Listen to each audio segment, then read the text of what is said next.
Hindi gaya sa Amerika ang pagmamay-ari ng baril sa Pilipinas. Hindi isang karapatan ng bawat mamamayan, kundi pribilehyo.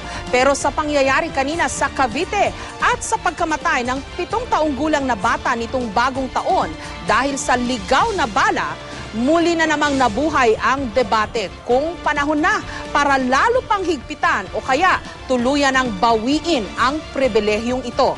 Siyempre, ayaw po ito ng mga gun advocate. Hindi naman daw kasi lalabas ang bala sa baril kung walang kakalabit sa gatilyo. Sa madaling salita, hindi raw baril ang pumapatay kundi tao. Kaya ang dapat daw bantayan ng mga otoridad, mga baril na hindi lisensyado o yung kung tawagin, loose firearms. Pero ang mga kontra sa baril, meron ding argumento. Kung sa simula pa lang daw wala ng baril, talagang wala raw mababaril na kahit sino.